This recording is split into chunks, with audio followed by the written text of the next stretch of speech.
Welcome to the Bookshop at the End of the Internet. This podcast is dedicated to helping book lovers discover new authors. Like all the best bookshops, this podcast is filled with all kinds of books and all kinds of authors. So tune in, browse around, find a new author, and discover a new favorite book at the Bookshop at the End of the Internet.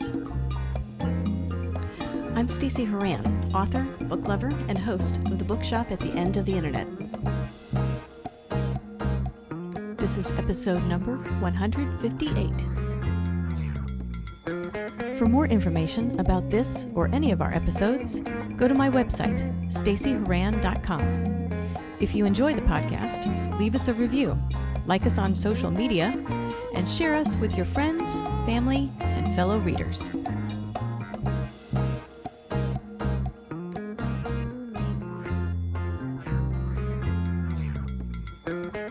In today's episode of the Bookshop at the End of the Internet, I'm chatting with author C.M. Newell about her Unwanted series. The final installment of the series, titled Sacred, was released earlier this year. This young adult fantasy series features a teenage girl who discovers she is not only descended from a long line of Wiccans, but she is the heir to their royal crown. Cassie wanted to write a fairy tale that was not a damsel-in-distress story, but rather one where the female lead was on equal footing with her male counterpart. Finishing this series with Sacred was not simply the culmination of the character's journey. Cassie also felt it was her own coming of age as a writer. In this episode, I'll chat with Cassie about her writing journey, how she helps other authors by working as a writing coach, and what it was like to undertake a rebranding of her work as she retired her pen name, as well as a few other things. Coming up.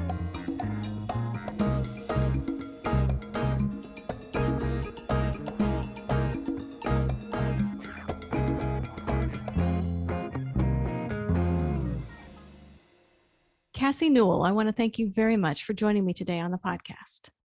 Thank you for having me. I thought what we could do today is start by talking about the Unwanted series, which is your series that you have just finished. You visited with us a while back, and at that time you had books 1 and 2 out and you were working on the third. You've now put the series to bed. So let's reintroduce everyone to the Unwanted series, and then let's talk about what it was like writing book 3, if you don't mind. Oh, wonderful. Yes. So book 1 and 2, Magic and Rain, are in my Unwanted series, and book 3 is Sacred. I also have a novella as well called His Blood Vow, which is more of a magnet reader for fans on my newsletter. But this series is a young adult contemporary fantasy series. The tropes around it are the chosen one, found family, coming of age, and finishing this series felt a little bit of coming of age as a writer myself. So to be able to start with book 1 and then finish out the series, I actually finished the series in publication on April the 7th of this year. So it still is quite fresh and new that it's completed. The series is about a female protagonist who is in high school. At book 3, she's graduated high school in chapter 1. And during this process, she's learning about a very magical Wiccan heritage. And she's also the queen, a Wiccan queen over a land, if you will, of magical creatures and beings in separation to her normal everyday world. So it's quite thrilling for me to have finished the series at this point. I really learned a lot in terms of writing it and learning about character arcs. And I do feel my last book is head over heels, a little bit better in terms of character arcs and finishing things up over book 1, Magic, as I was learning. So I think you can definitely see an evolution of a writer when it comes to series. And let's talk a little bit about your main character, Willow. She obviously goes on a journey, not just within each book, but within the book as a whole. Did she develop the way you expected her to develop when you first started, or were there surprises as to what she became at the end of book 3 versus who she was when she started? Actually, I don't think so. For me, I had a really solid foundation of who my protagonist was through the series. I think the more surprising aspects were side characters that I didn't have a big of a hold on development at the time of book 1 and where they ended up in book 3, to be quite honest. In fact, I had a character that switched to become an antagonist that I didn't anticipate in book 3. So I feel like my main characters, my protagonist, I had a really strong foundation of her leading the charge, if you will. And then as a result of plot and various events, some of the side characters that came in and were there at the very beginning, their journeys changed on me a little bit more than I anticipated through the drafting and editing process. Did it end the way you anticipated it ending when you started book 1? Yes, it did. I have an innate ability of knowing my endings before my beginnings. And I actually knew how my series would end at book 1. So I did plan when I wrote book 1 that this would be a trilogy, if you will. And I had an idea of the overarching plan for the series. And I had a good understanding of how book 1 would end, book 2, and book 3. I wasn't always quite clear on how my starts would begin. But yes, it ended exactly as I planned, a little bit, glitter thrown in there, if you will, on some of the changes of how to get there. But I did have a good idea of how my stories would end. And your stories are a nice mix of fairy tales, fantasy, and strong female leads. I'm curious how you struck upon that recipe. Was it sort of by accident? These are the stories that just came to you, so you wrote them, or was it intentional to create something that fit that mix? It was intentional. And I'll tell you, when I started writing and practicing craft, and I knew at some point I wanted to publish a story. I do have other stories that will never see the light of day, but I'm a mother of 2 daughters. And early on during Magic, right before Magic, we were watching a number of different TV shows and reading books. And there were a lot of female protagonists that were being saved by male counterparts. And I just didn't want that. And I knew that this series, I'm okay with partnerships and love and all of those wonderful aspects that you typically read in young adult from the teenage age on up. But what I wanted was a true partnership, and that my protagonist could save herself and in turn, maybe even save her male counterpart in a way that was more equalized, if you will. I grew up loving fantasy and fairy tales. I loved the departure from the real world, if you will. And for me, writing is a part of that fun and reading. And with my daughters, I just, as a mother, I wanted to show the aspect of strong, empowered female characters who didn't quite need to be saved, could certainly have found family and their friends around them and have partnerships and plans, but could lead the charge. And that was something that drove me, my reason for writing the books that I choose to read and write. And that's kind of how I ended up here with Willow. And you had 3 books in this series. I'm curious, did each book feel the same as you were writing it? Or was there one that was much harder than the others, one that was much easier than the others? Gosh, Stacey, that's a hard question. I feel like Magic was probably the easiest book for me to write because it was in my head. And I knew the starting off point. And I did hire a writing coach to kind of help me through that first book. And I was very committed, and I had strong timelines in which I wanted to achieve completing magic. So it felt like the easiest.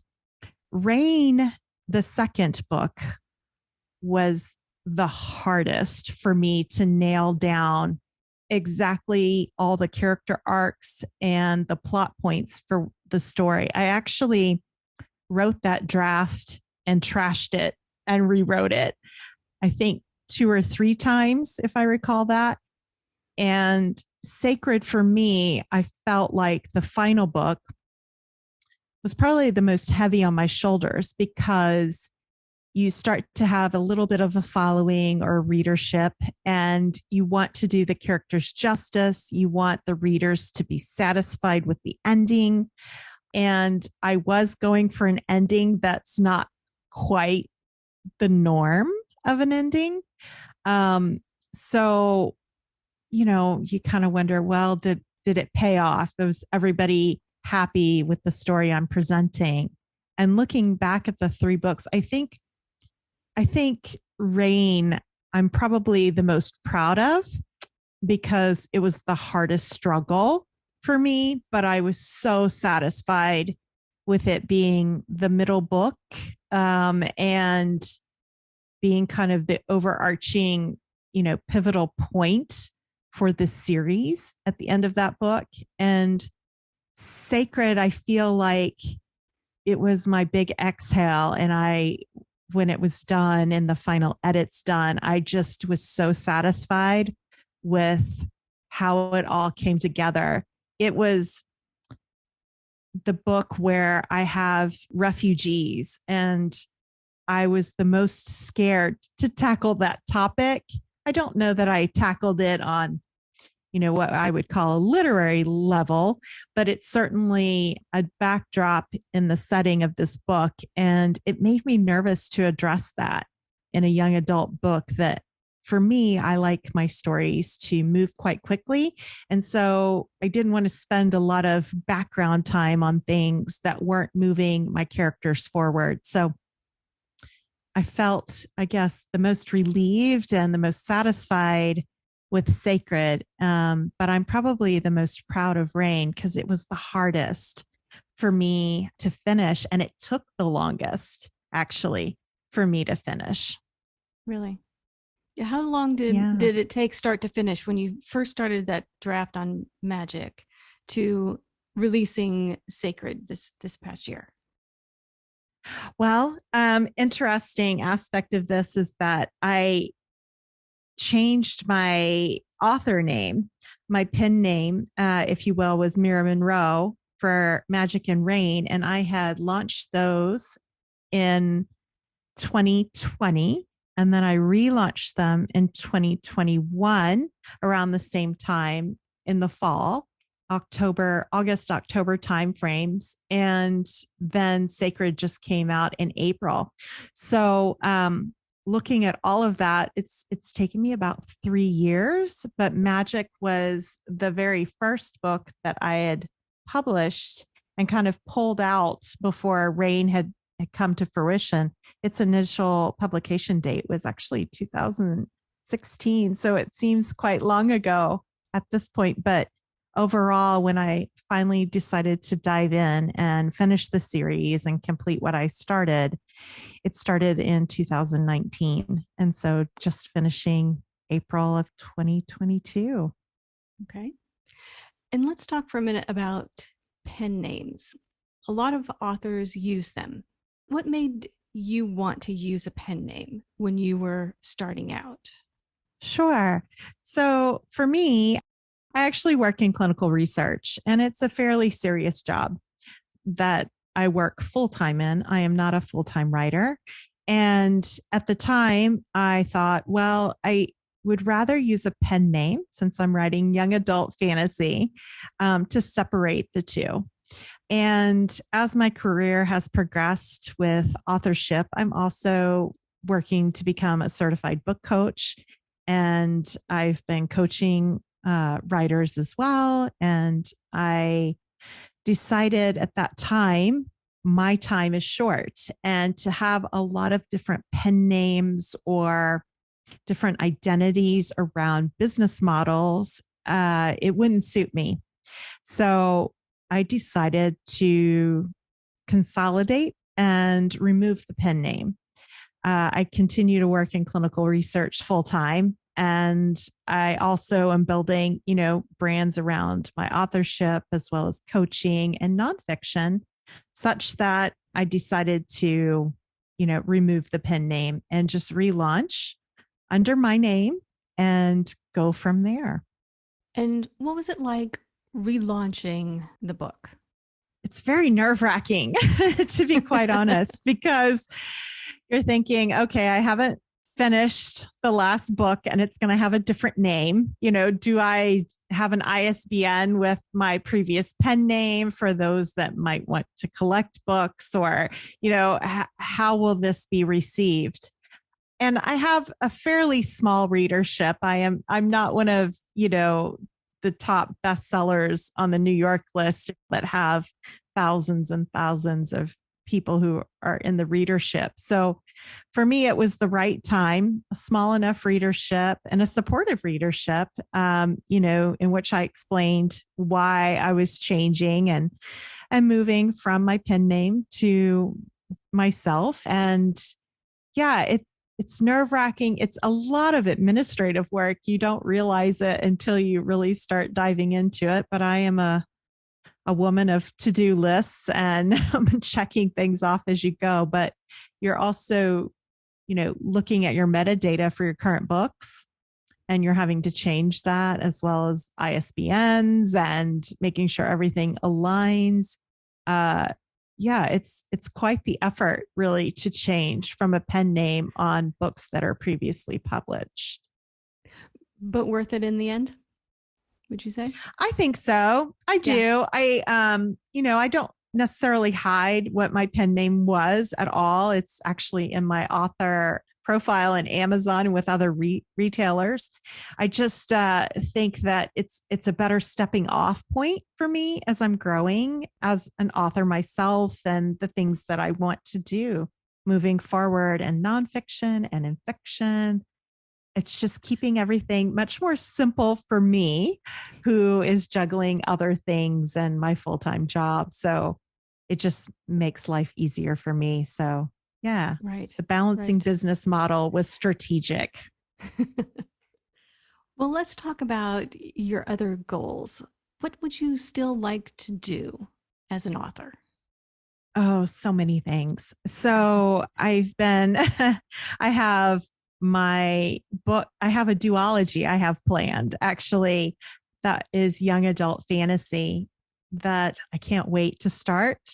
And I have the outline for book 1, and I'm fiddling with the outline for book 2 so that I can start my draft around the NaNoWriMo timeframe later this year is my goal. And yeah, I love young adults, so I'm continuing in that vein. I also love new adult, if you will, which is more of an indie category than a traditional category. So I fiddle with that idea as well. But yeah, I just want to keep going at this point and continue, as I like to say, practicing my skill set as a writer and challenging myself in the way that I write, and trying different points of view and tenses and story structures. So I'm really looking forward to diving into my next young adult fantasy novels. And let's talk about your nonfiction writing. You have a book that you're working on that's nonfiction, so a departure. Yes, I do. It's called Writer Fuel, and it's actually with my editor right now, and it's launching in September is the target timeframe for that publication. And for me, I've been working with writers now for a couple of years as a writing coach, and I'm looking to be certified by Author Accelerator, which is a writing coach program that Jeannie Nash has. And Writer Fuel for me is one of the craft books that I found missing and that I could have used when I was writing Rain, to be quite honest. So Writer Fuel is basically how to keep yourself inspired from start to finish when you're drafting your story. So it's more of a soft skill craft book over, say, story structure or diving deep into craft, because I feel like those books are available and there's some really great ones out there. But I feel like the part of managing expectations, of starting a draft and finishing a draft, and those types of activities, especially for newer writers, is one that I found was missing. So that was what I wanted to tackle in this particular book. So I'm really excited for it. And yeah, I'm looking forward to it coming out later this year. How did you go about planning your nonfiction book? Was this experience that you had gathered working with authors? Was this input from people that you had worked with, requests from them? Where was the experience drawn from? Yeah. So for this particular book, I tend to be an outliner.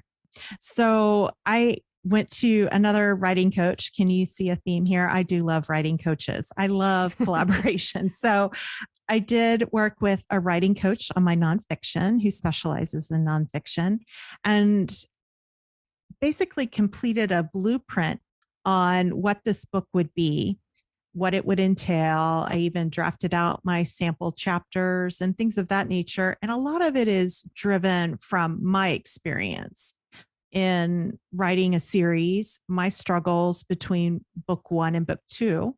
Because as I said before, book one was actually published in 2016. I had a little bit of what I would say imposter syndrome that hit me quite hard following that book's release, in which I didn't attempt my second book for several years. So, getting back to that and finishing that second book and moving forward with my plan for book three from the initial idea back in 2016 was quite the hurdle. So it has a lot of my background with regards to that in examples, but I also derived tools and management of expectations around writing as a new author, because I think there's this black hole, if you will, around what it is to start and what writing looks like, and it being more work than play, which I like to tackle in this book, and what it means to get off the rails, and what writer's block is, and the imposter syndrome, and those things that you might expect, just calling them out and providing some tools and backgrounds and ideologies around how to get through those things. Because I feel like there's advice from very famous authors that say you must write every day, you must do this, you must do that. And I don't believe, a specific set of clothes fits all people. So I think you have to know yourself a little bit, dive into your why. My reasons for writing a specific type of protagonist, obviously around my daughters, myself, my own aspects of growing up, around women starting to break a glass ceiling. So yeah, that is what writer fuel is. It's all around that, and writers defining their whys and kind of walking through that entire process from beginning to end. And for people who aren't familiar with book coaches or are listening thinking, well, maybe that would work for me, what does a book coach do, and what is it like to work with one? Working with a book coach, it depends on, the type of coach you're looking for. Some coaches are more around developmental editing and, helping you find the gaps within your prose and doing manuscript reviews, or helping you with the query process. There are lots of different packages different book coaches offer.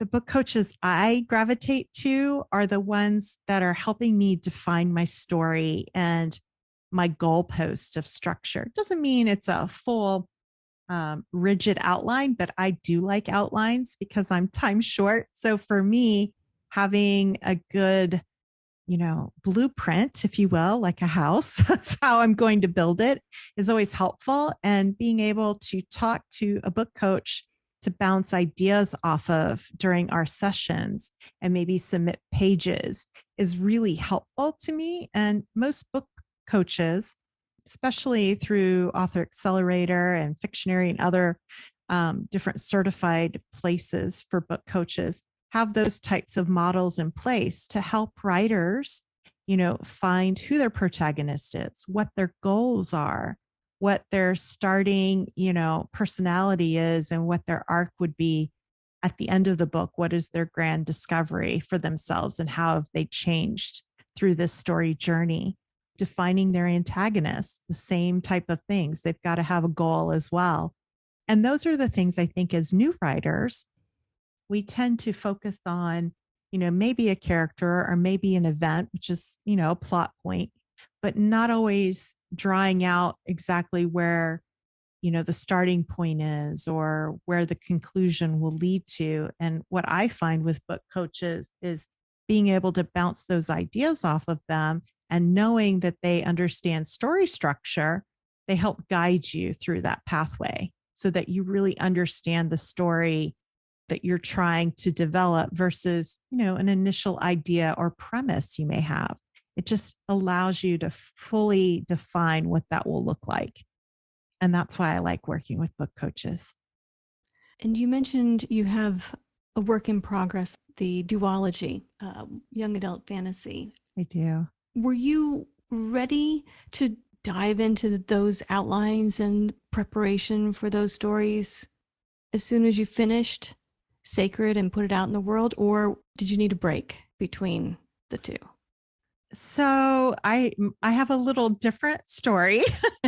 When I stopped after Magic, this book that I'm going to write, this duology, I actually outlined it at that time. And I had a book coach at that time who was helping me with the outline. It's fully fleshed out, a wonderful story arc. And I knew it would be a duology, but I hadn't started the second one.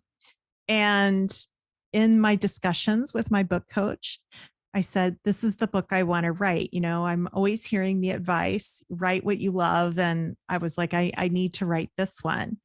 And he said to me, but you haven't finished your series. Don't you think you should do it, do yourself a kindness and practicing your craft and finishing the series you set out to do, which was far too reasonable for me to hear at that time.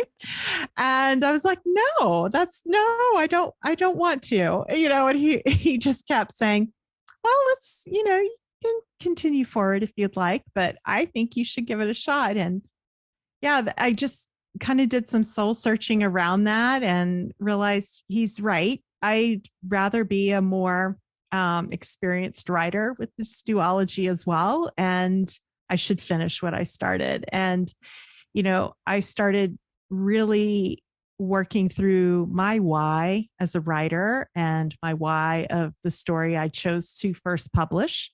And it led me down the path that, yes, I must finish this. There is a reason for this. And, finish what you start. And that's kind of a mantra for me. And that's what led me down completing this series and knowing that my next book, I have it outlined. I'm so excited for it. It's been bubbling for years. So I can't wait to get started on it. But at the same time, I want to have a good understanding of the end for the duology in which I have planned. So it's also allowing me to take a step back and kind of relax this summer, if you will, and figure that out before I really dive into book one and see if my ending changes my outline that I had from almost 4 years ago. So yeah, I'm looking forward to rediscovering it. Well, if people want to keep up to date with you and new releases, things that you have going on, where should they go to find that information? Sure. So my author website is authorcmnewell.com, and you can find everything about me there and sign up for my newsletter if you'd like to know on a monthly basis what's going on. And yeah, that's a great place to go. Okay. Any social media people should follow? Yeah, so I'm not wonderful on social media, but I do love In all that extra Instagram. time that you have. Yeah, and all my extra time that I have.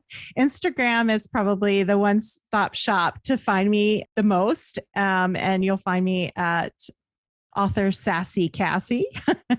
And I'm also on TikTok, but that's more from a coaching standpoint. And I'm the Sassy Writing Coach on TikTok. So if you're looking for quick tips and snips of writing, you can find me there. And if people want to purchase a copy of Magic, Rain, and Sacred, hopefully all three, where should they go to buy them? Yeah, so I'm a wide author. So any retailer, I am available at all of them. And they're also in the library system also, if you'd like to look them up in your local library system. Very good. Well, Cassie, I want to thank you very much for joining me today on the podcast. And I want to wish you luck with Sacred and completion of the Unwanted series. Best of luck with your work in progress, the duology, and your nonfiction release, Writer Fuel. We'll look forward to all of that. So congratulations on everything you've accomplished. Best of luck with the rest of your writing journey. Thank you so much, Stacy. The Bookshop at the End of the Internet is a podcast dedicated to helping book lovers discover new authors. Like any good bookshop, this podcast features a wide variety of books by the equally varied and interesting authors who felt compelled to write them. This podcast gives you a chance to meet these wonderful writers and discover your next must-read book. Listen to the authors describe their books and tell you their stories in their own words. My interviews feature books from all genres and authors from all walks of life, including those who are indie published as well as those published by small presses and large publishing houses. Looking for unique, not so easy to find books for yourself, a friend, or a book club? Tune into this podcast and find your newest favorite author or maybe a soon-to-be bestseller. This podcast, like all the best bookshops, is filled with all kinds of books and all kinds of authors. Tune in, browse around, find a new author, and discover a new favorite book. You never know what treasures you might find in the Bookshop at the End of the Internet.